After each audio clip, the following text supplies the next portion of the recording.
So, hey, welcome back, everybody, to the Who Dat Jedi podcast. And this is our week 2 of our quarantine editions. So, we are from remote locations. We're either in Gentilly or Uptown, or we are in Kenner. No, Metairie. Metairie. Yeah, you grew up in Kenner, right? Yes. Yeah. Okay. Yes. And you're just gradually making your way east, right? Yeah. By the time I retire, I'll be next to the river. By the time you retire, being like Slidell, is that what? Something like that. I'll overshot the city. So, anyway, well, no, I was just going to tell a story. I'm not going to tell that story. All right. So, hey, let's go on. So hope everybody's doing well, being cooped up in your houses, and hope you're staying healthy. It looks like the three of us, we're on a video chat. You can't see that because it's an audio podcast, but looks like three of us are relatively healthy. Dave, Fredo, everybody in your family is keeping good? Yeah. So far, so good. Yeah, just going to say that nodding for a podcast, that doesn't make for good podcasting. Yeah. So I did say yeah. Don't help either. Yeah. I gave my standard Midwestern yep. Yeah. So far, so good. Nobody's caught anything. That's actually been the hardest part is, telling 70-something-year-old adults the riot act and telling them, okay, no, you got to stay home. You got to stay home. My dad actually made the comment, said he's getting tired of people reminding him how old he is. And the thing is, my dad was in the hospital at around Christmas time with, I mean, he was on a ventilator, he was intubated, and he was in ICU and all that stuff. And I told him, a couple of days ago, I said, don't want you to have to go through it at all, but thank God you went through it back then and not now, Dad. He's like, yeah, no kidding. And he was his normal, of course, him being quarantined is not all that, or stay at home mandates or whatever the heck they're doing is not that big a deal for him, because I mean, he wakes up, he goes to morning coffee, and then he comes home and he watches Gunsmoke and watches TV and takes a nap, and he stays at home. So his life hasn't been too disrupted, but it's like he wanted to go to morning coffee, and I was like, Dad, I said, you hadn't have just been in the ICU and on a ventilator, in December, then I'd probably say go for it. But, probably not. No. So, but yeah, all our family is doing well. So knock on wood. But sad news. We have a mutual friend whose grandfather passed away from it today. So it's hitting pretty close to home. One of Brittany's students, her dad is in a medical induced coma as well. So that's so yeah, things are hitting a little close to home, but not within our bloodline. So like I said, just keep knocking on wood. But anyway, so that's enough of that sadness. How are you guys keeping yourselves occupied? How's working from home going? Dave? Oh, it's barrel monkeys with 3 kids, but we're doing all right. The homeschooling side of it is the most difficult part of it, and because we got 3 kids that are about 2 grade levels apart, roughly, from each other. I mean, we've got a kid in pre-K, we got a kid in first grade, and we got a kid in second grade. So they're all at vastly different levels. So you can't just say, oh, you all do the same thing for the next 30 minutes. That doesn't work at all. So you're constantly having to do that and figuring out, okay, well, so-and-so's on the laptop, I can put this other one over here doing the worksheets, and I can have the 4-year-old coloring, and then you got to mix it up, a half hour later, because you're going to get bored with whatever they're doing. So, and then that is in the business, we call that differentiated instruction. Yeah, and it makes your head blow up. But anyway, keep going. Oh, I was just gonna say, as long as everyone's taking care of their business, you can make it work. But if one person drops the ball, the whole thing just falls apart, and it's not pretty. You have to train Lucy to growl or bark when they get off task. Yeah, maybe just a sharp bark. Yeah, just rat them out, so cool. Fredo, how's working from home going for you? Pretty all right. I mean, realistically, a lot of my functions I can do from home, by and large. Like, you know, calling patients, calling people, talking to people. I can do it over the phone as much as I can do it in person. The bigger concern is obviously we can't have our clinics like we normally do at the hospital because right now the hospital's like, unless you have a dire need to be here, we want none of you here. So uh, having to learn how to do teleconferences and televisits, Lucy, uh, Yeah, the Lucy just joined our podcast. try. She's being very chill about It looks like she's watching TV. it. No, she's just hanging out. I think she's though. If you hear a very very loud series of barks, she will be the culprit this evening. Like we haven't heard barks on this podcast before. But Yep. She's trying to get closer to Luna. She's trying to see if Luna can come to the to the camera. But otherwise, pretty much straightforward. I mean, hasn't impacted me as much in terms of work, except for that one big aspect.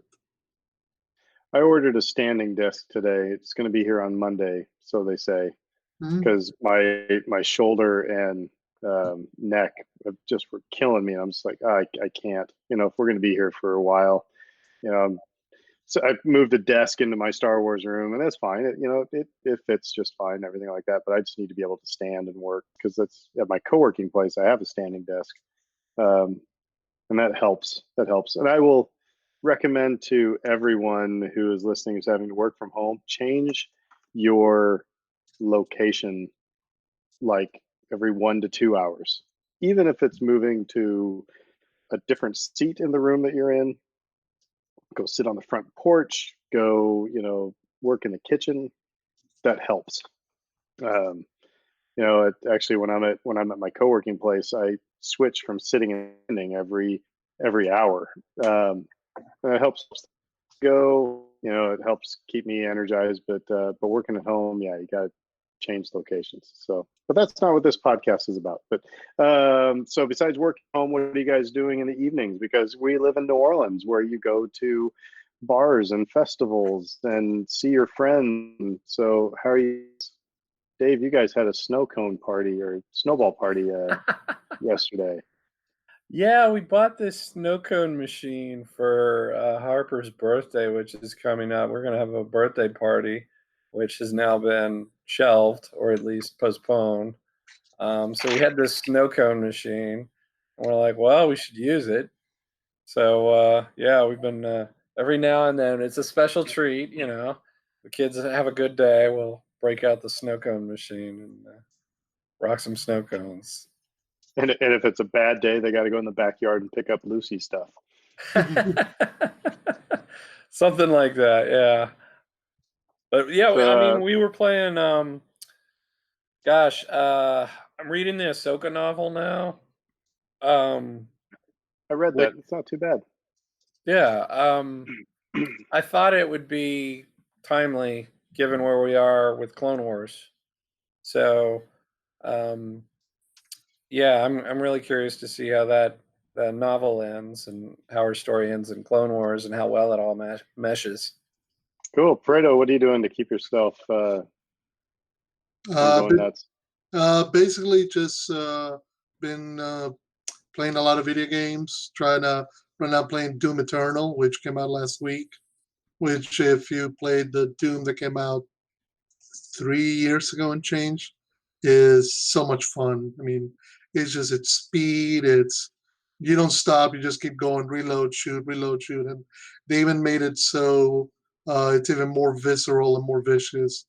You almost feel sorry for killing so many demons, but they're demons, so you're all right, and ripping them apart and turn them into bloody bits. So, besides that, listening to trying to catch up with a lot of music that I hadn't caught up in a long time. So just listening to going on Spotify, finding out somebody's best of 2019 list, best of whatever list, just listening to that stuff. Just kind of gotta reconnect. Go, okay, this is what's trending right now. This is what people think is good. So it's like, just kind of trying to, get out of the old man mindset of thinking.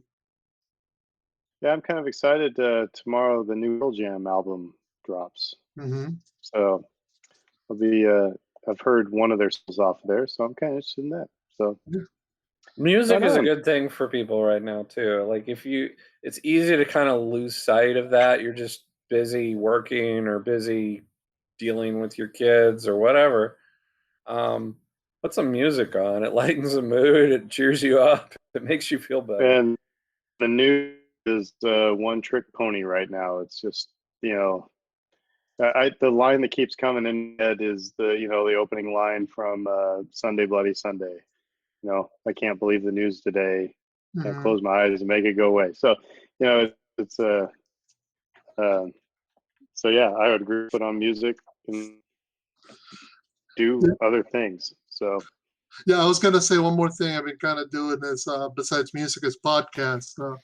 There's a new podcast that WWL sold reporter newscaster Tan Trong is doing called New Orleans Unsolved. It's about this unsolved murder mystery, and it's rather interesting and rather good.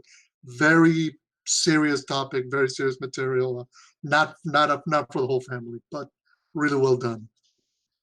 So normally, we do trivia, and I'm the keeper of the cards, so it's kind of unfair because otherwise it's just me asking Fredo a question, me asking Dave a question, because I can cheat. You guys can't. However, I promise I haven't turned this card over. I saw a question that I am stumped on. So we're going to see what the three of us can come up with. And Okay. the question is, what character in the carbon freezing chamber shrieks, "I'm not ready to die"? Do you guys know this answer? Yes. Nodding. This one, I don't know why this one's stumping me. And that was funny because Dave looked to his right, which made him look like he was looking at Fredo. That was funny. No, he was looking. I thought he was It's looking at like Lucy. this Probably. is like the Brady Bunch. Yeah. So Dave, do you know the answer to this? I think so. Yeah. McClunky. Why? I'm like stumped on this. So Fredo, what's the answer? 3 p.m. In the carbon freezing chamber? When was he in the carbon freezing chamber? when he's being carried by Chewbacca.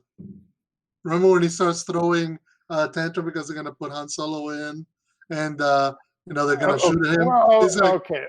I'm no, sorry. no, stop! I'm This not is ready to die. okay. I'll give you that. But so this is a poorly written question. Then I'm because I'm imagining like Han Solo was in the carbon freezing chamber. The rest of them were all standing in a room.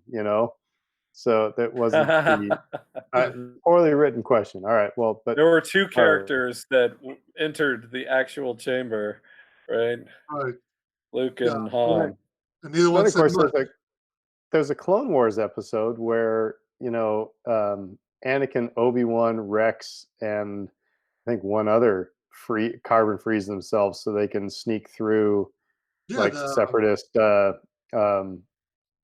scanners or whatnot. So they're saying that kind of retconned Vader knowing that Han would survive and blah blah blah. But anyway, wasn't that character Echo? Because I want to say that's when they infiltrate the Citadel. the Citadel. I think That's you the might be only way. right. That's the only way they could get past these scanners for that the Separatists had to put in place to prevent troopers or whatever to get in. So anyway, yeah, kind of fun. I've actually been watching a couple Clone Wars episodes recently. But here's another question. I will give you each one of your own. So, Dave, who's the first character in Empire Strikes Back to say, "May the Force be with you"? All right, so we're gonna have dead air, and I'm gonna edit this out because it's gonna take me a minute to even come up with a guess. You could always put in the Jeopardy music, Well, yeah, I mean, we can always play it up a little bit.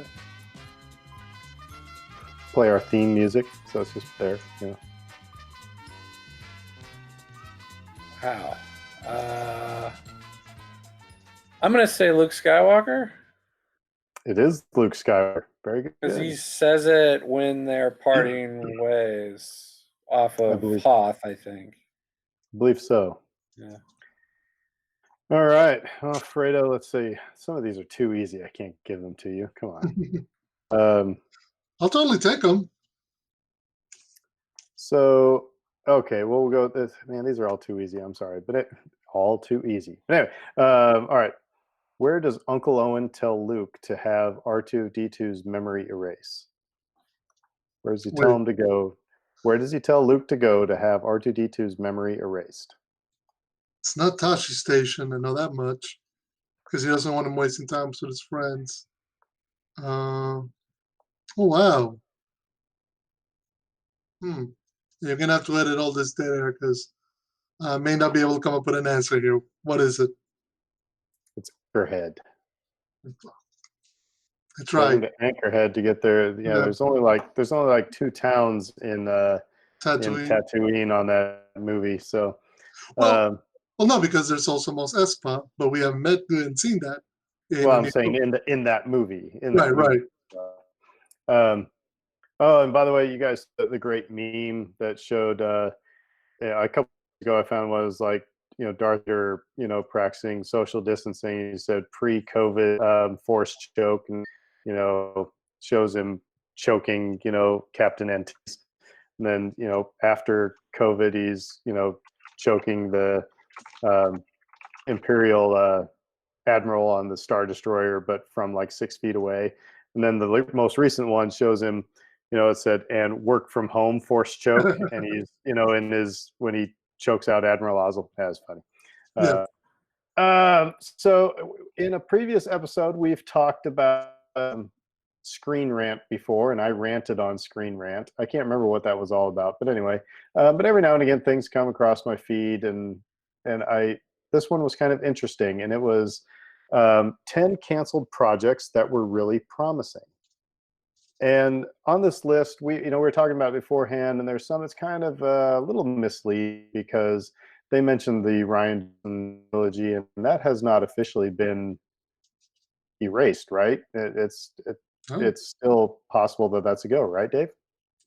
Yeah, yeah. I mean, that's what we've heard is that it's because there's been like 3 or 4 comments that he has made to the media when he gets asked about it that seem to contradict one another. Where it sounds like, oh, it might be canceled, and then the next comment he'll make, it sounds like, oh, it's still on.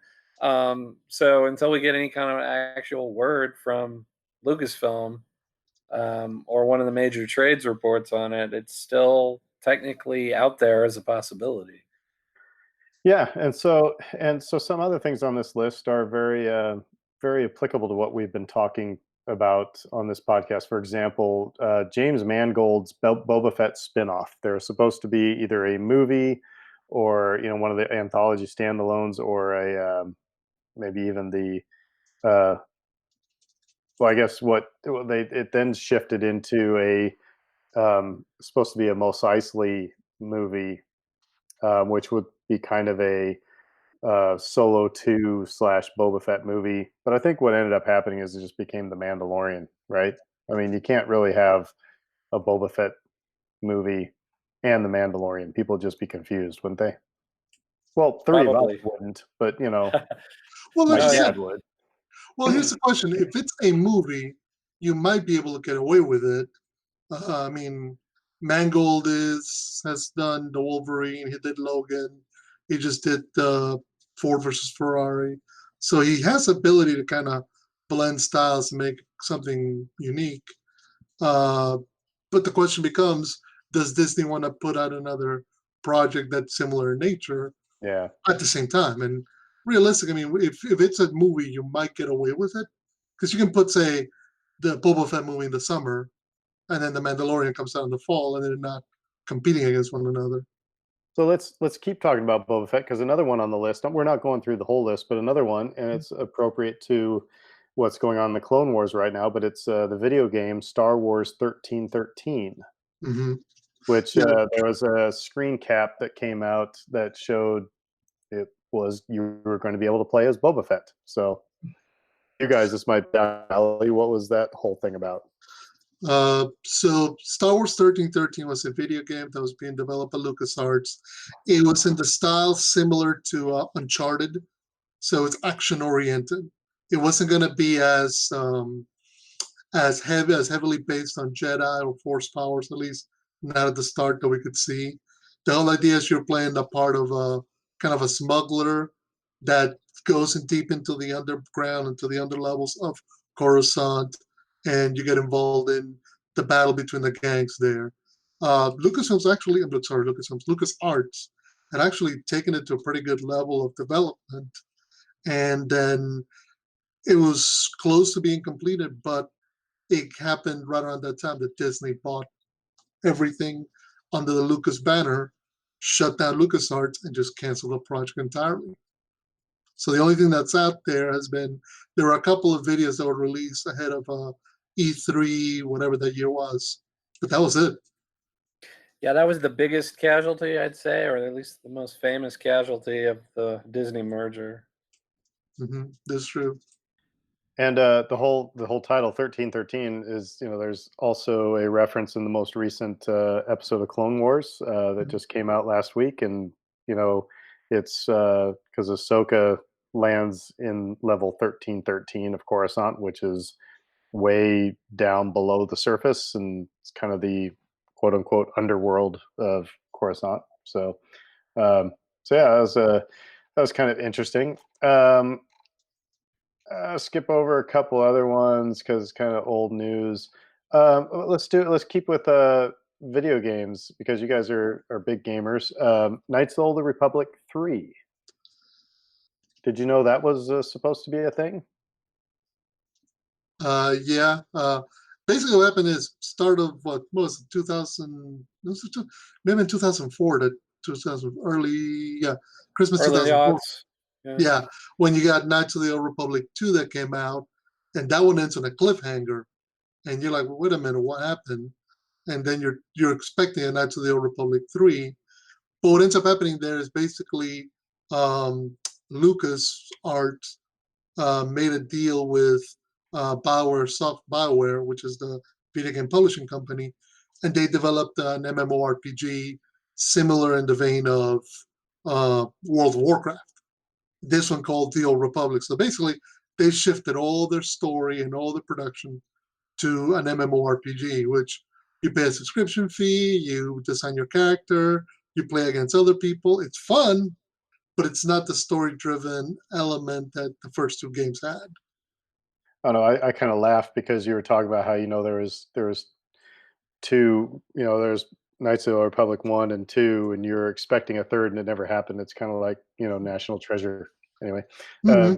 which actually there's a third coming out apparently. So, but yeah, so that was on the list, and the last one that I want to mention is kind of interesting. It was called Star Wars Detours, and I'll read from Screen Rant's page here. It said Lucasfilm hired a team behind Robot Chicken to write an animated comedy series about regular people in the galaxy whose lives were comically affected by the events of Star Wars saga. Production on the series, which was titled Star Wars Detours, began in 2012, right before Disney bought Lucasfilm.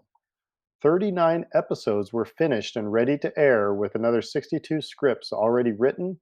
However, the Mouse House postponed the series indefinitely in 2013 because it wasn't in line with their brand. I think that would have been awesome to watch. I really like the Robot Chicken Star Wars episodes that have aired. They're really funny. And a lot of them take that kind of direction with it, where it's like, oh, innocent bystander just watch somebody get their arm chopped off or something, and how did that affect them? Yeah. And they take it in a lot of interesting, funny directions. And I like, Aaron, you brought up From a Certain Point of View on this podcast a couple of times. It's kind of reminiscent of that, which I like. And so, yeah, I think it was a big loss. But I think sometimes, there's sometimes it seems like there can be no irreverence in Star Wars. It's like I'm surprised that the Robot Chicken stuff got the blessing, that it did, and got the access that it did, because it is so irreverent, and it's toilet humor, and it's just, it pokes fun at the entire concept and story of Star Wars. So I'm kind of surprised that actually went on. But then since they let that, why don't they let this? That would, for Disney to say it was off brand, it's like, come on. I think there's going to have to be an element of Disney at some point. And I think they're going to face it with this whole Marvel, aspect that, there's going to be some dark Disney stuff, that is not, disclaimer, this is not Mickey Mouse, but, it doesn't have to be R rated, but, I don't know. Well, They've handled the IP of Star Wars with kids' gloves so far. They've been very careful with it. I'd say less so or more careful with it than they have been with Marvel. With Marvel, they've kind of let people push boundaries and do interesting things. With Star Wars, it's been very walking on eggshells. Let's not screw this thing up. because I'm not a big comic book person, but I do know that like a lot of, different different comics have, oh, that's this universe of Spider-Man, or that's this universe, or that's this storyline, or that's that storyline. So do you think fans of Marvel are a little bit more pliable to, okay, these things can happen, whereas Star Wars, it's like we get into arguments about what's canon? Do you think that fan base is a little bit more, type A, if you will? Maybe, but I don't know if that's enough of the case to justify being so petrified of damaging the brand, to the degree that you're like, well, we can't have a reverence. Well, guess what? I mean, Taika Waititi was just rumored to be getting his own movie, and you're going to get a reverence if you bring in Taika. So, it seems a little silly to me. Well, and what's interesting is that there's a level of silliness and a level of humor that's always been in Star Wars. So acknowledging that and letting that happen naturally is good.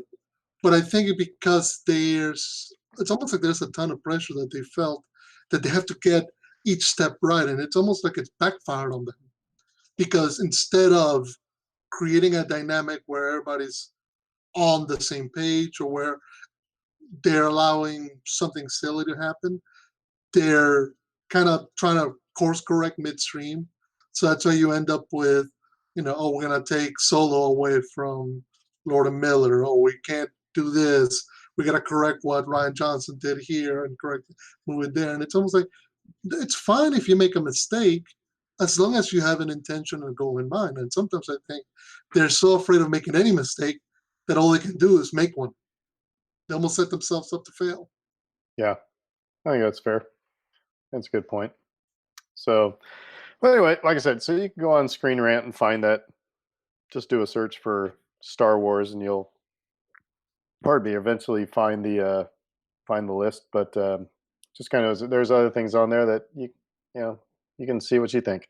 But in the news, and I'll toss this over to Fredo, because in the news we had some casting announcements. It's kind of funny when you're on Twitter and you see something trending, and I saw Ahsoka was trending. I'm like, why is Ahsoka trending? I mean, yeah, there's a new Clone Wars episode, but there's not that many net nerds, But Oh, yes, there are. it turned out, like I said, I'll toss over Fredo for these two casting things Well, here. the first one has been, I think, confirmed. It's what's her name? Ahsoka Tano is going to be in season 2 of The Mandalorian, and Rosario Dawson. Rosario Dawson is going to be portraying her, which at first glance, my first reaction was like, wow. And by the way, I don't think it's been officially confirmed. I mean, Variety is reporting on it, so it's not like my Uncle Bob's blog is, That's it. posting this. So there's some pretty heavy trade publications. But I mean, Lucasfilm, I don't think has said, yeah, that's right, Rosario. But anyway, Because that makes a point. I mean, if it's on Variety or the Hollywood Reporter, you're like 80, 90% there. That is true. But you're right, it's not 100% because it's not coming from the mouth of Lucasfilms. But I thought when they announced it, I was like, it's interesting because this is going to be the first of the Star Wars animated characters that's going to transition to live action. By and large, we haven't seen any of the other characters. We haven't seen Cad Bane. We haven't seen Rex. We haven't seen Ezra. And so it's interesting that they're picking Ahsoka, which is a fan favorite, to go first. It also makes sense from the standpoint of where we think the story of the Mandalorian is going. Right. That's what I was saying. I mean, it's like, so the armorer said that the Mandalorian has to, take Baby Yoda to his people, which doesn't necessarily mean, the Yoda species. It means the Jedi. And there's only, at this point, 2, maybe 3, quote unquote, Jedi that are running around. So, unless you're going to bring Mark Hamill, which I don't know how that would work, but it's got to either be Ahsoka or Ezra. Right. The other thing I kept thinking of was Ahsoka, when we last see her at the end of Rebels, this is a couple of years before A New Hope. And now we're going to run about a decade or so. At the end of Rebels, you see her at the end of Return of the... It was after the Battle of Endor. Because her and Sabine are going off on their let's go find Ezra thing. Right. Which makes me wonder, Dave, this is kind of like, you and I and Kate have talked about. It's like we want to see the Thrawn Ezra, so are we going to also see, first of all, Sabine, because this, right about the time, like I said, they're going on their treasure hunt to find Ezra. Are we going to see Ezra? Is Thrawn going to come into being? I don't know. These are all possibilities, but I don't know. Yeah, you're right. They are. And it's funny, we had a episode a few weeks back where we were talking about the Cassian Andor series, and we were like, well, any Rebels characters make an appearance in that show, and we weren't even thinking about the Mandalorian necessarily. But the timeline, it does match up with what you're talking about, because that is, spoiler alert, that's how Rebels ends. They flash forward roughly a decade and show where these characters are after the conflict has ended. And part of it is we're going to go find Ezra, and in doing that, we're going to track down Ahsoka first. And it's a really poignant moment in the series, and it's a really powerful ending. And now here we go. Now she's back. And it does really immediately call into question, are we going to get more Rebels characters now? Because this is roughly the same time period. Mm-hmm. And we're talking Dave Filoni, who can write, knows these characters inside and out. Yep. Yes, indeed. Yeah. The Ahsoka one makes a lot of sense. And I know that people were the person did the voice for Ahsoka, and does the voice, Ashley Eckstein.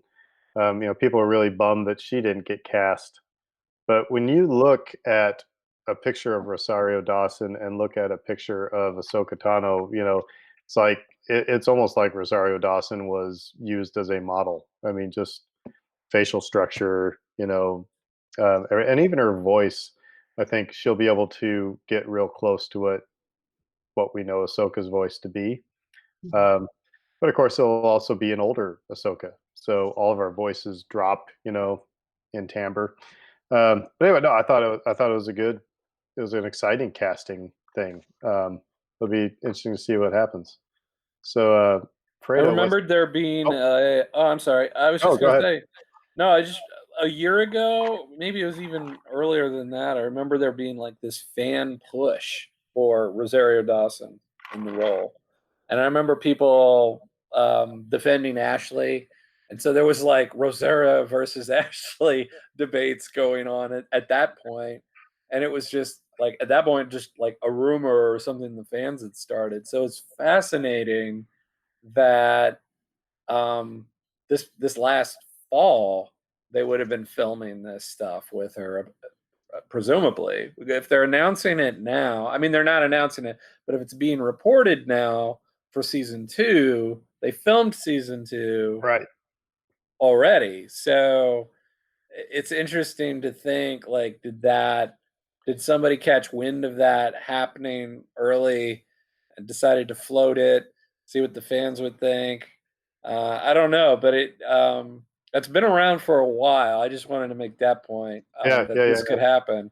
And yeah, now it's happening, and she does have that physical resemblance. You know what was um, it's interesting, and because I totally understand the people who are like, they want Ashley Eckstein because that voice is, and her and what she has put into Ahsoka Tano, has made that character just as much as what Filoni has written, and I can kind of understand that. It's like that when somebody I heard say, "Hey, um, in the Mandalorian, we should have, in season 2, you could have Han Solo, and let's bring in, oh God, who is the guy who played Han Solo in the movie, in the movie Solo? What's his Oh, name? Alden Yeah, Ehrenreich. have Alden Ehrenreich come and do it. And me, Aaron was going, no, no, no, no, no, no, no, no, no, no, no, no, because, and we talked about it in previous episodes. It's like between episodes 4 and 9, there's only one person who can be Han Solo, and that's Harrison Ford. I will not buy anybody else. You can't. We talked about it on the last episode, so I don't want to rehash it. So I understand the people who are like, Ashley Eckstein is their Ahsoka, and so it'll be. And it's not like we're just talking about a bit character. This is a pretty important character. Mhm. So anyway, it'll be fun to see if that turns out to be true. So, Right. what other character has come from the past to play a future? No, I'm trying to make a reference and it's not working. But anyway, go Well, ahead. well, the thing is, it's not. We're not. This is if Rosario as Ahsoka is 80% there, the next rumor is maybe 50% there, because it's only been reported by a number of fan sites regarding casting Michael Biehn in The Mandalorian as potentially a bounty hunter or a character. They're speculating as to what his role could be. But it makes sense. He's one of these character actors, very similar to Carl Weathers, very similar to Nick Nolte. Guys with some name and who have done everything from the Terminator. He's done everything from the Terminator, Tombstone, Aliens. So Yeah, he's a because good. he was Johnny Ringo in Tombstone. When I saw he was cast, as I said, as a bounty hunter, and air Mhm. quotes works just as well on a podcast. Let me tell you. But they said he was cast as a bounty hunter. What if, let's go way back to one of the first episodes we talked about this. What if he is Cad Bane? Could be. Because Nolte was in this first season and he didn't look like Nick Nolte unless you squinted at your eyes. It was a voice that, they used a little bit of Nick Nolte's face, but he was an Ugnaught. But Mhm.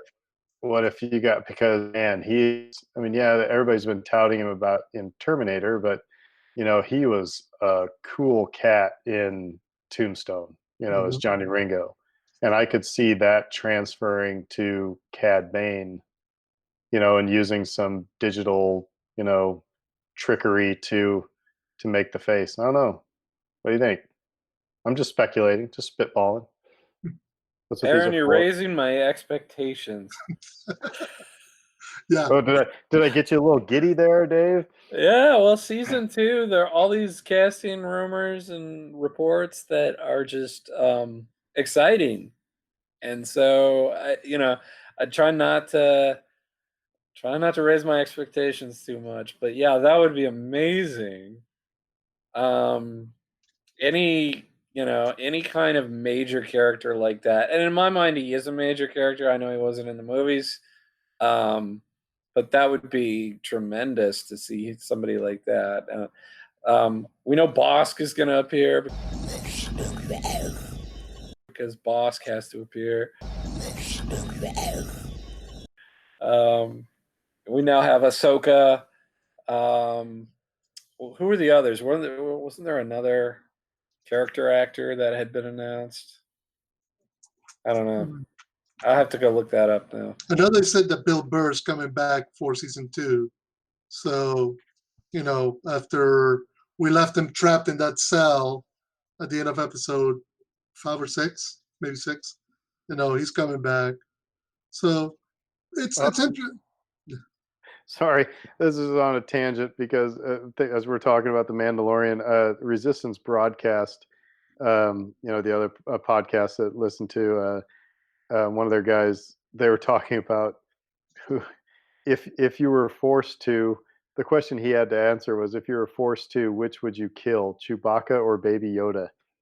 It's like, man, sorry, talk about a tough question. We're not going to get into that right now, but the thing I worry about with these things, like, hey, we're bringing Ahsoka. Hey, people, we're talking about Cad Bane. I mean, they haven't announced any of that, but here comes Bosk, and here comes some other things. I don't want this to become a live action Clone Wars. You know what I mean? Let's keep it.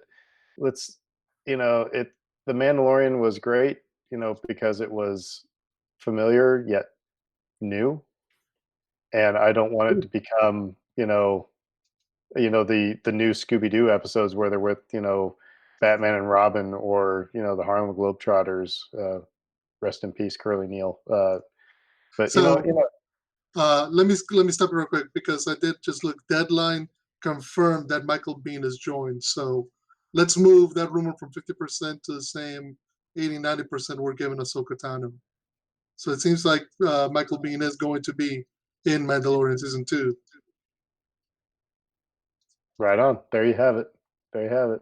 But yeah, like I said, I don't want it to become a, what cameo are we have this week type of an episode, type of a series. But Well, we know the Armorer's coming back, so I know that one. But yeah, I feel you. I think I was going to say, I think there's a balance that needs to be struck between introducing new characters, bringing in characters that you're establishing the show, and allowing some of these ancillary characters or major characters from other parts of the saga to kind of jump in. And you don't want it to become, okay, we're going to reference Rebels, we're going to reference Clone Wars, we're going to reference the movies. You want it to be its own thing. But because it's so interwoven, I don't think you can avoid those characters kind of stepping in. Yeah, and I still go back to, I know I've said this before, if we're going to bring back Bosk, we're going to have Bosk. And why the hell didn't we just have IG-88? Why do we make the point of going, no, IG-11, not IG-88, and the rest of us are all going, shut up, it's IG-88. Anyway, but I digress. So those are our cat rumors, and we're at 80%, so we're feeling pretty good about them. But we posted something, a little question for y'all on our Twitter page and on our Facebook page. And so I'll toss it over to Dave for see what kind of reactions we got to our question. Yes. So we put it out there on social media to ask people what their favorite Star Wars references were that occurred in other pieces of work, primarily movies, TV shows, things of that nature. And so we just left it open and wanted to see what everybody thought, if there was any kind of consensus, how many different interesting suggestions could we get. And so we have a few. Do you want me to just kind of read through these, or how do we want to do that? Yeah, just go through them and we'll react when we get there. All right. Well, the biggest one right off the bat was Kevin Smith.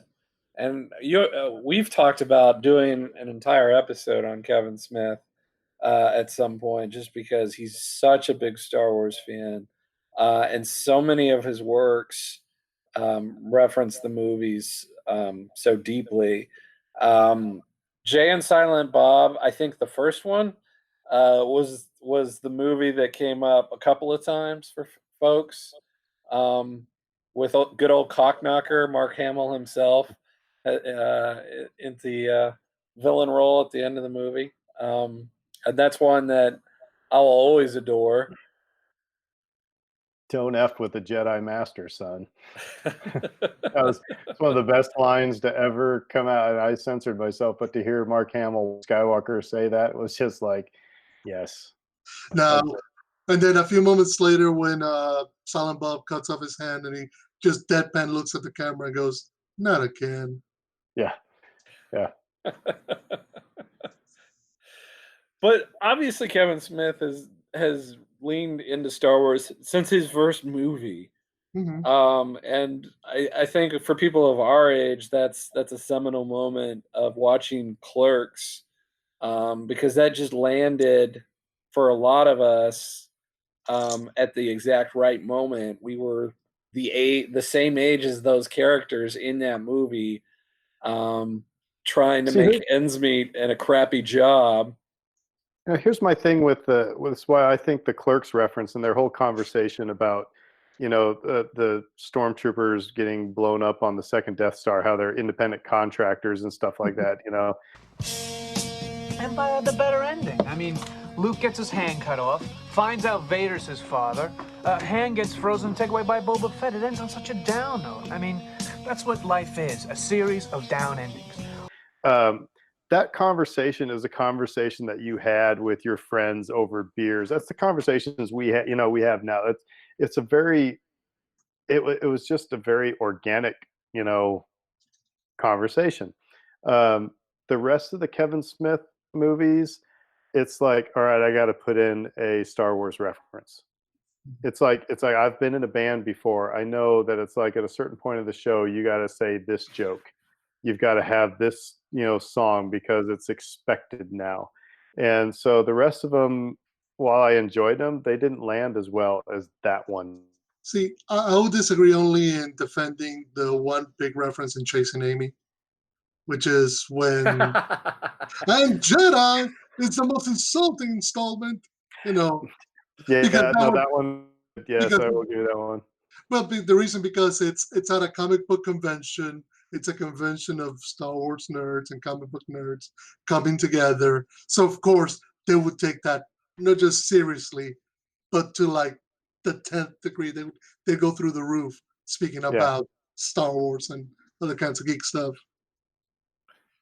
That one was incredible. I mean, it was just so smart. Mm-hmm. But yeah, I mean, obviously Kevin Smith has kind of made a career out of referencing Star Wars in film. And hey, more power to him because he's provided a lot of memorable moments to all of us. Another big one that came up was obviously Spaceballs. Ludicrous speed. Sir, we've never gone that fast before. I don't know if the ship can take us. What's the matter, Colonel Sanders? Chicken? Which lampooned the movie, was essentially just dedicated to the movie. There wasn't a lot else in that movie that you could point to from other works. There were a few things like Planet of the Apes and things. Yeah. But it was mostly a Star Wars send-up. And at times a brilliant one at that. Even though I was young when that relatively young when that movie was released, I was still cracking up at the toilet humor and some of the raunchier bits. Do you guys have a favorite Spaceballs moment? Ooh. Off the top of my head, because I just referenced it yesterday, when they put in Spaceballs, the movie on VHS, to try to figure out where the princess is, and they get to now. That's just a moment. And then, of course, Pizza the Hut. I can't say my two favorite versions because they both swear, but they're ones that it's the when they're combing the desert. Yeah, that's hilarious. And then they're founded by McConkey. I think that's a line that we all use. It's not a Star Wars reference, it's Spaceballs moment. Those are my, but the desert one was, kind of a Star Wars reference, obviously. But Saw actually when I was at Star Wars Celebration, somebody had a Dark Helmet cosplay, and it was awesome. It was awesome. So that was fun. Oh, what's funny is so kind of tying everything, kind of the situation. There was a lot of rumors floating around over the weekend about martial law and here comes the National Guard. And whenever you start asking people, everybody said, "Oh, I heard it from so and so, heard it from so and so." Which all that I kept replying to everybody with that was Dark Helmet going, "I was your father's brother's cousin's former roommate." Yeah. What does that make Yeah. us? Absolutely nothing. Nothing. Yeah. It's a classic. I mean, it's not it's not Mel Brooks's best work by any stretch, but there's so many classic gags in that thing that Yeah. Look, Mel Brooks' changeup is better than 90% of other people's fastballs. that's a very good point. Well said. Yeah. So then we'll transition into some TV animation, um, Family Guy and Futurama. So let's Uh, talk about real quick. I want to say because this was it. All it says is Family Guy. So I want to take away the Star Wars. three parodies where they did A New Hope and Empire Strikes Back and Jedi. So what are your favorites just within the series itself? Because they were doing Star Wars references all the time, and that's what got Lucasfilm. Lucasfilm actually called them and said, "Hey, do you want to do just a straight Full on. parody?" So anyway, what are your favorites just from Family Guy in general? oh man, this might be a better question for you, Aaron, because you're constantly bringing Family Guy up on the show, and I didn't watch a lot of it. So two off the top of my head that I always think of is when it cuts away to the stormtrooper shooting at the firing range to a cutout of Luke Skywalker and he keeps missing. See Because- the one. Sorry, go ahead, Fredo. And then the other one was when Peter is Jabba the Hutt. That's yeah. I always think about the one where like Vader's just going through his work day, and they show him in the shower. And there's this naked guy, but with a Vader helmet, just leaning, with his hand leaning on the shower and just letting the water hit his helmet. Um, so I mean, like I said, it was those things. It's kind of like what we talked about earlier, where they Oh. take Star Wars and just put it into ordinary life rather than trying to totally lampoon Star Wars. There's also So- one where Peter had a big beard and like he's like, "Oh, look," so these birds like I think formed a nest in his beard. And he said, "Oh, look, it's my kids," and one of them is Boba Fett. No, but, then the other one I was thinking of is when there's supposed to be like a fight outside and everybody's like, "No, no," and then they cut to the Emperor. It's like, "Good, let the hate flow through you." And Lois comes in and shoves him and goes, "You're not helping." Yeah, no, that's a good one too. See, like I said, just those little references that just come out of nowhere. Of course, the one there's one where Peter and Quagmire are forming a band. They're a singing duet, and they're in Mort's drugstore, and he said they're singing about his credit card debt. He says, "Tomorrow I might buy myself a dining room set or this Boba Fett." And it's just so yeah, it's just good. Aaron, when Peter's trying to conduct the Tusken Raider choir, Yeah, no, the tenors are early, and then they all run away. Yeah. and they're like, "They'll be back." They're easily startled, but they'll soon be back and in greater numbers. Oh, good. Yeah, that's a good one. So yeah, no, there's just tons. And like I said, the ones where they just straight up did the movie, those are classics. I love them. However, you could tell the Jedi one. They even said it from the outset that, hey, let's just get this straight. We're told we need to do this, and we're tired. So they just kind of dialed that one in. But the first two were just really really good. Um, I'm not a Futurama guy, so I'll let you guys talk about that one. Ooh, I'm trying to think. I mean, they've had there was one episode where they're supposed to be like going to battle against this alien armada, and they have the Millennium Falcon in there. Well- for like a few brief shots. The reference here was Jar Jar's head in a jar on Futurama, and I think that came from Colesby, right? I'm sure. Um, yeah, so it's not surprising because he was anti Jar Jar until he met me. So Mhm. um, That one came from Sean Von Jovi, a dedicated listener. But yeah, there's been a lot of references. They'll stick them in the background, like so you have to have a keen eye to see them. They've like the turrets from the Death Star, Trench Run, things like that. They'll stick those in. People will be wearing like X-wing pilot helmets when they go into battle and things like that. A lot of them are like more subtle and more of an homage than just outright trying to play a prank or whatever. Of course, all the cops have lightsabers for batons. Yeah, and they're always smacking people over the heads with them. There's actually I just read this one line, this gag from when they're getting smacked in the head by the lightsaber batons. Hmm. At one point, Leela says, "There's no need to use force," which haha. There's a Dianaga that appears in the sewers of New York. So yeah, I mean, there's a lot of really fun ones, and I just I was a big Futurama fan when it originally aired, and I kind of lost track of it. But even in those first 4 seasons, there were a lot of good references. And then the other thing with the animation, it was funny. We were talking earlier about Robot Chicken. That was always a good one, and that was one that I really enjoyed a lot. We were in kind of a Star Wars desert when some of those episodes aired. And it was like almost appointment television. You're like, there's a Star Wars Robot Chicken episode coming out. Oh my gosh, I have to record this.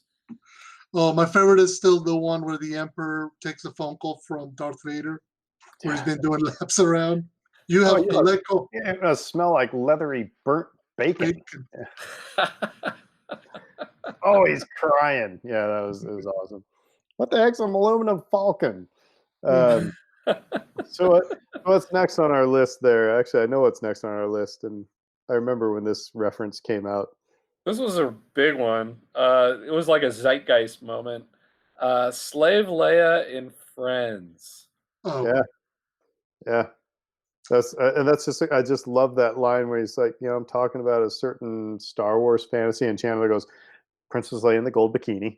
It's like I was 10 years old when Jedi came out, and it's like it is one of those moments whereas I like this and I kind of know why, but I really don't know why, type of a deal. So, but yeah, I don't know how much more we need to mention that, but of course, yeah, without Friends, sounding like skeezy, gross old Right. people. right? But yeah, for our generation, absolutely, that was one of those, coming of moments. age moments. Yeah. Well, I mean, it was a joke that everybody could relate to, right? Mhm. Like, oh my gosh, yes, this is one of those things that I could totally buy somebody in our generation having this as be their fantasy. And that was the joke. So, but when Jennifer Aniston at the end of the show shows up in the bikini, and So everybody's minds melted at that point. but here's the uber nerd that I was upset because she's in the gold bikini, but she's got the buns on her head. I'm like, that's not right. No, it's not right. It's not right. It's like, that's not getting peanut butter in my chocolate or chocolate in my peanut butter. That's just messing things up. It's Meanwhile, like David Schwimmer's pineapple on like pizza. doing the soundtrack. He's like, "Bo, bo, bo, bo, bo, bo." He's like Okay, we get it. But yeah, you're right. Because at first you're like, wait, she's got the bikini. But why she got the buns? Yeah, it was just not right. Yeah. So anyway, yeah, let's Oh, move on from this one.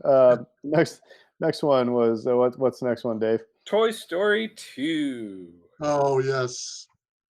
And if it's been a while since you've seen Toy Story 2, I can remind you they do a complete stealing of the "I Am Your Father" riff from Empire Strikes Back with Buzz Lightyear and his foe, the evil Zurg, Yeah.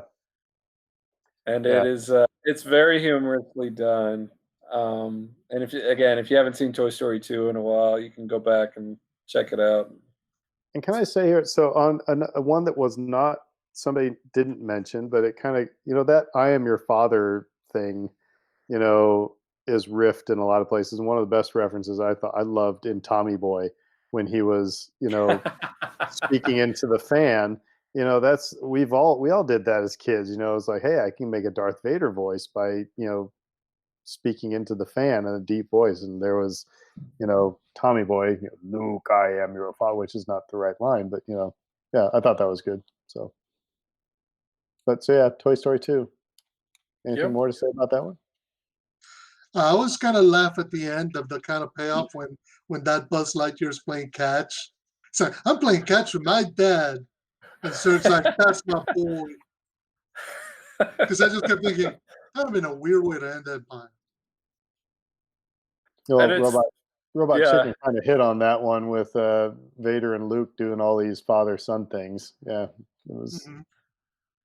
Well, anyway. there was a series of books that came out that were Darth Vader and son, Darth Vader and daughter, etc. We bought those books for our kids to read with them, and then within probably 5 minutes of purchasing said items or being gifted those items, they're like, "Well, this spoils the end of Empire." So we can't read these to them or even show them to them until they've seen Empire Strikes Back. So, Which, yeah. as a sidebar, have you ever seen those YouTube compilations of parents showing that moment to their kids? Oh yeah, yeah. Those are Those are beautiful. great. It's just all the little kid, the little minds blown. It's like their jaws just drops. Like, "Oh, he's lying, right? He's a liar. He's a bad guy. He's gotta be lying." Like, yeah, kid, I was there where you were. So what's the last one on our list there? I'll have to admit, this last one I have no idea. I have no idea on this one. This one did come from Colesby, and it was a Stargate reference where they were speaking about immaculate conception within their universe, and they were like, "This is frightening. Is there any case on record of this having happened before?" And the characters in the room were like, "Well, yeah, Darth Vader." So it's a shorty, but it's a goodie, and it kind of comes out of left field, which can be the best ones actually, because Mhm. if you're not expecting it, it can be. You're like, "Oh, I know about that." Right. So let's go around the horn. What's some of your favorites that didn't that nobody mentioned? Uh, Go ahead, Dave. No, you can go first. Okay, now I was just gonna mention, I'm surprised nobody dropped Austin Powers 2, the Death Star. When Dr. Evil says he's gonna turn the moon, he's gonna put a laser on the moon, and he's gonna call it a Death Star. And Seth Green, actually his son, goes, "Yeah, well, way to go, Darth." And all the references to Star Wars are just sailing over Dr. Evil's head because he can't get it. The one that I was thinking about all day today was I'm gonna go way back, and Bob and Doug McKenzie, Strange Brew, when they're playing hockey, Oh yeah. and they're in black hockey gear, and he's doing the whole Darth Vader stuff, and all the hockey players he's playing goalie, and like all the players are coming up to him and they all just stop, and he says, "The power of the Force stopped you, you knobs." It's just so it was great. It's just some. It wasn't. It was just like your friends just ripping off Jedi in the moment. So it was really good. So yeah, Strange Brew, which That is was a good one, man. Mhm. an homage to Hamlet, actually. So it's just a total ripoff of Hamlet. But anyway, Dave, what's one of yours? I'll bring up Fanboys, which is kind of it's a story about Star Wars. So obviously there's going to be a bazillion Star Wars references in it. And I just liked their confrontation that they had with the Star Trek geeks. And how they ended up like destroying the statue and everything. No one calls Han Solo. Exactly. Yeah, no, That's one of my favorites. I feel like that's a movie that deserves mention just because it was like so. Again, it was a bit of a desert movie, wasn't it? Because it was after the 3 movies had already come out. Um, yeah. I mean, it was after episode 1. So Well, I think they were filming before episode 1, and then they ended oh, that now I have to look this up. that when the announcement came, they had to rewrite it. Or am I mistaken? So this is a 2009 movie. Like Oh, wow, I okay. remembered that. I remembered it had not come out until after Episode 1. after all 3. after all Oh, wow. 3, sure. Yeah. But I don't know when it filmed. Let me see. Yeah, must have been from around that time. So, yeah. Oh, 07? Oh, wow. Okay. It wrapped in 07 and then it just languished.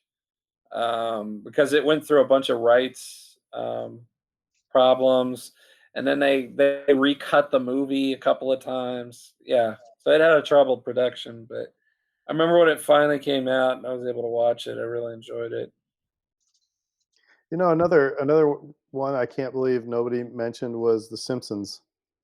And when little Ralphie Wiggums, they have to do a their assignment was to make a diorama, and he brings like a box of vintage Star Wars action figures mint in the package, and Principal Skinner he's like, "I can't believe it." It's like da da da all these, and then he says, little Ralphie goes, "What's a diorama?"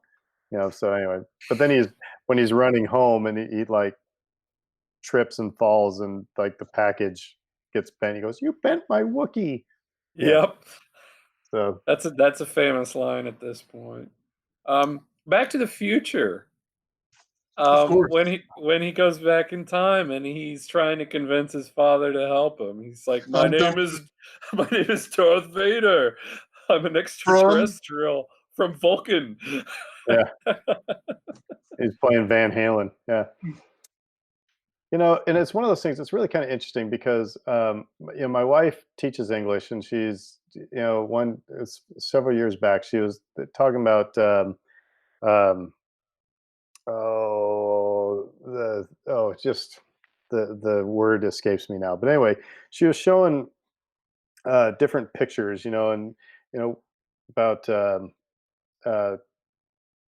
just as different archetypes, different references and things like that. And she showed a picture of Chewbacca, and everybody in her classroom was like, "Oh, it's Bigfoot."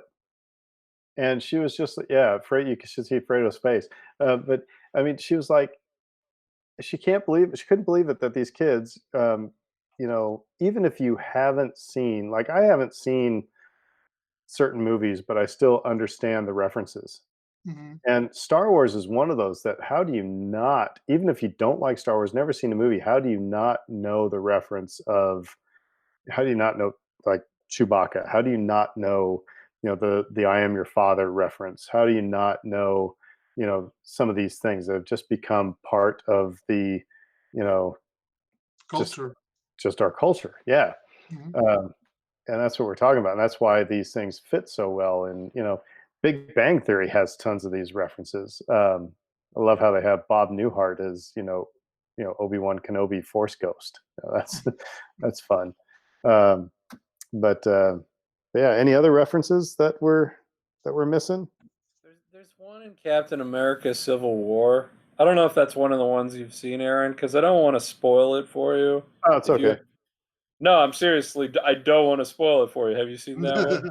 I haven't seen this one, no, but I'll Okay. probably forget about it by the time I see Civil War. So go ahead. You would love it. So I'm not going to spoil that one for you. But anybody who has seen the movie, it involves Ant-Man and them trying to defeat Ant-Man. Oh, yes. and Spider-Man in his relative youth, and it's an all-time great, and that's one that I'm not going to deprive you of, Aaron.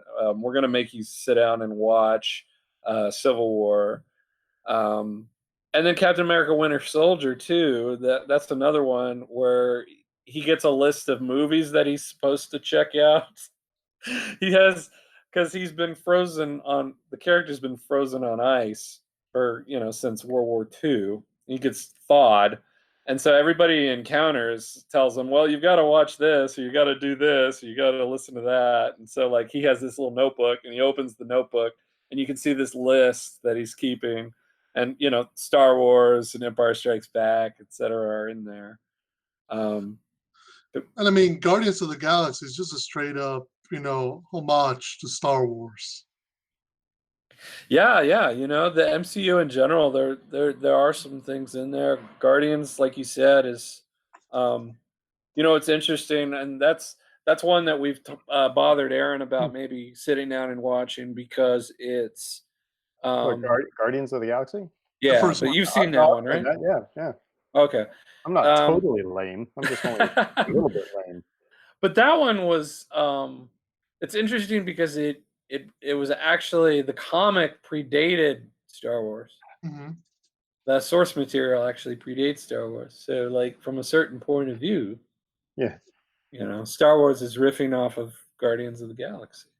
My last reference that I'll throw out is two of them actually come from South Park, and one was when the kids they're all basically doing Lord of the Rings. They're all dressed as Lord of the Rings, and they have the big, the council sitting there, and they turn. You have one kid wearing a stormtrooper helmet, and it just makes me laugh because Cartman looks at him and says, "You're gonna have to McClunky this one," but he says, "God, McClunky. Kevin." But then the other one was in the Imagination Land trilogy that they did, where Butters has to save Imagination Land, and like in that whole council, Luke Skywalker, it's like this council of fictional characters, and it's the lion from the Lion, Witch, and the Wardrobe, and you got I think Superman, you got Luke Skywalker, and it's just hilarious just to see Luke Skywalker there. But anyway. Look, just on the top of my head, the last reference I kind of mentioned, this one kind of goes to anime, Japanese animation. If you've ever seen stuff like Mobile Suit Gundam, one of the weapons that these giant machines will have are lightsabers. They'll just, pull out this, whatever meters long electric thing, and it'll light up into an electric laser sword. So, and it always made me go like, oh wow, they got lightsabers. But there's a whole load of influences that Star Wars has put into Japanese animation that's just seeded all throughout these various projects. Think about this, these references go so far back, we could just do this for hours. Mm-hmm. I was just looking at another list, and E.T. was on there. Remember when they go trick-or-treating? It's Yoda, yeah. Yeah. Mm-hmm. And then Ferris Bueller, where when the valets are joyriding in the car, they transition into that scene where the Star Wars theme is blaring as they're sailing through the air, and it's so hilarious. Well, even Britt was reading a book, and I wish I could give you the title and the author right now, but she actually tweeted at the author about it. It's like had a major Star Wars reference right out the gate. And yeah, so she was getting kind of geeked out over that. So Mhm. yeah, but it is one of those things. I mean, Star Wars has become, like we said, it's become part of our culture. It's become embedded, and Mhm. it is one of those things. I can't believe that, like I said, kids will see a picture of Chewbacca and go, "Oh, it's Bigfoot." Like, okay, really? I Mhm. mean, but anyway, so yeah, well, this was fun. We might, so if you listen to this, we might be sending out more questions like this, to get you guys get you guys to give us some fodder to talk about. So it's not just us pulling ideas out of our cabooses. Um, but before we leave, New Orleans Saints news. Well, I guess last week we did talk about getting Malcolm Jenkins back, but since then, um, well, coach got better from coronavirus. Well, I thought we signed somebody else big, though. We signed, who is it? I forget. Hold on. I know we re-signed Andrew Speed to a long deal. We signed DJ Swearinger, who's a cornerback, and Emmanuel Sanders, the wide That's receiver. the one. That's the one. Emmanuel Sanders. Yes. Yeah. We might actually have gotten our number Second, 2 wide receiver, even though people are saying he's going to be do more of a slot stuff. But what'd you say? He dropped 157 yards on us mhm. when we played them last. So Yeah, he was beating our coverage. So that let's is, be.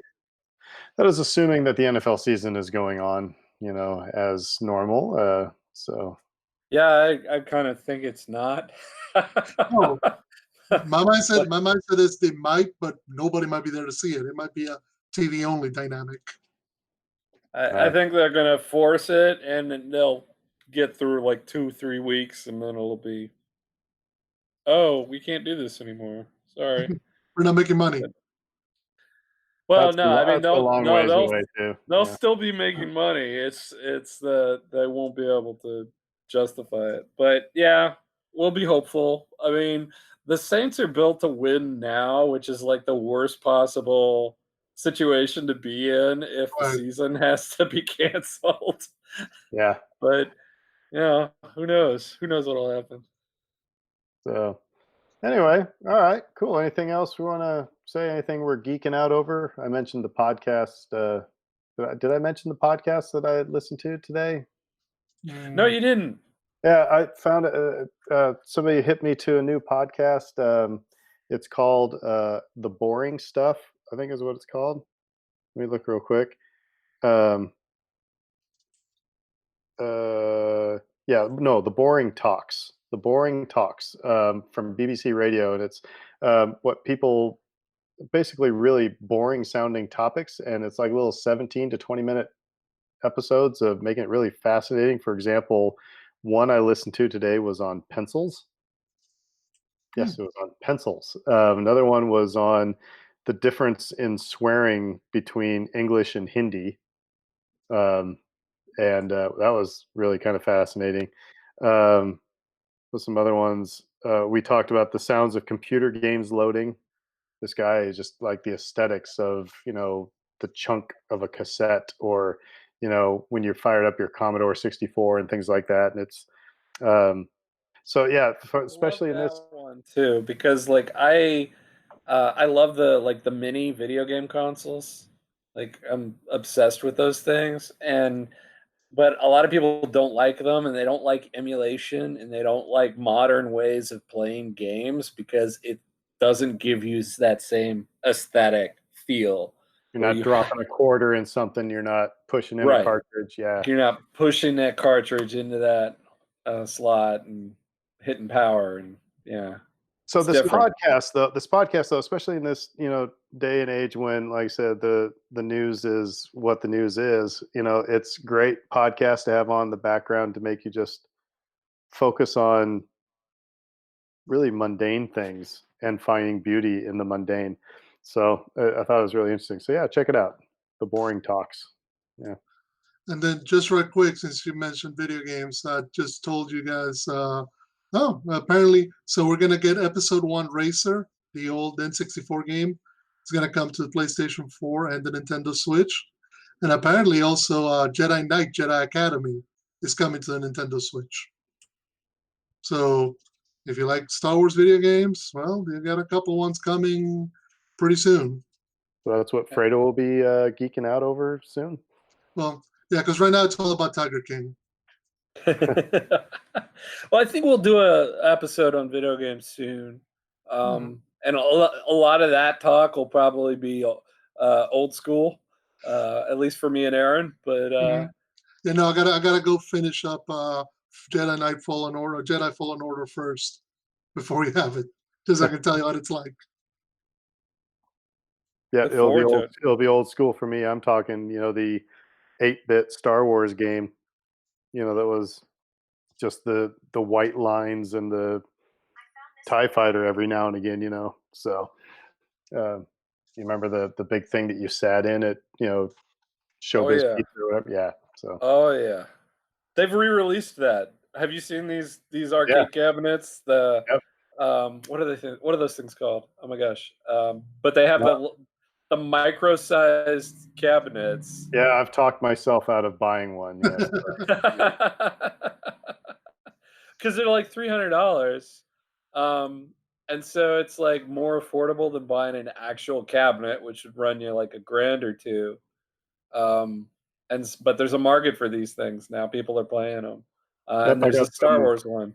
Yeah, I got some 501st friends who have those. Yeah. So Dave, what else what are you geeking out? Because Fredo said Tiger King. Dave, Oh yeah, what are you? we're watching Tiger King. I'm playing my retro video games. Yeah, it's having fun. The thing I'm upset about right now, the TurboGrafx 16 Mini got postponed, and that was the thing that I was like one of like 2 people that I knew growing up that had a TurboGrafx 16. Like nobody had this thing, and then Konami announced that they were creating a mini console of this. I'm like, this is perfectly tailored for me, and then it got delayed because of the coronavirus. So the PC Engine Mini, which is the Japanese version, is out, and it's getting mostly strong reviews. But it's funny, you go back to that sound thing we were talking about with the cartridges. This mini console like simulates what it's like to put the card in the system. It makes that like same sound. Like I don't know, they recorded the sound of somebody punching the card into the system, so you get that same textural sound when you boot up a game. Which I'm like, oh, that's a beautiful touch. I love that. But so this could, this is now extending this episode a little bit, but that's all about really anything. It's like anybody who let's just take whiskey. Anybody who likes whiskey, and you get, you're not, they're not going to buy the bottom shelf, cheapest whiskey. You get a really good whiskey, then it's about how it smells. It's about how it, feels. It's about how it's all these experiences. And, like you said, playing video games, when I think about, Donkey Kong is my favorite game ever, but it has less to do about the game and more about the memories of being there with my brother, or putting a quarter up on the machine, to say I'm next, or, dropping the quarter in, the feel of the buttons, it's all those things. So yeah, I'm with you with the emulators. It's like, it was great. I had a, Donkey Kong emulator for my Mac, but it was not the same, and it's not the same playing it on Nintendo either, but when I see an arcade cabinet somewhere, then it's like I'm transformed, because all those, like I said, it's everything. It smells, and it's, textures, and it's, it's just everything. So, yeah. But you know what also is? It's the way you interact with it. Because when you're at an arcade on a console, I mean, whether you're doing a fighting game or racing game, whatever, you're mashing those buttons. You're turning that joystick. You are, especially as a kid, you're throwing your whole body weight behind some of this stuff. As an adult, you're not going to take your laptop and be mashing the button as hard as you can because that's going to get you that half second closer to winning. Yeah. Because Okay, hey, I won. Oh, I need to bring this in to get a repair now. No, there was a bit of abuse that we did against those arcade machines. Well, cool. All right. Well, good discussion tonight. And like I said, everybody, hope you're staying safe and healthy. In a way, And yeah. Don't go see anybody. Utilize whatever video chat capabilities, or call somebody on a phone. I mean, you can talk to your neighbor across the street. Actually, my neighbor, we have a vacant lot in between us, and we just talk over the lot. It's like, World War I or something. get a bullhorn. Get a bullhorn. Just start talking to people across the street. So, but anyway, yeah, keep yourself safe, and hopefully we'll get through this sooner than later. But until then, I guess we will say our normal who dat, Who that? Good up. who dat, and yeah, well, take care. Bye. McConkey.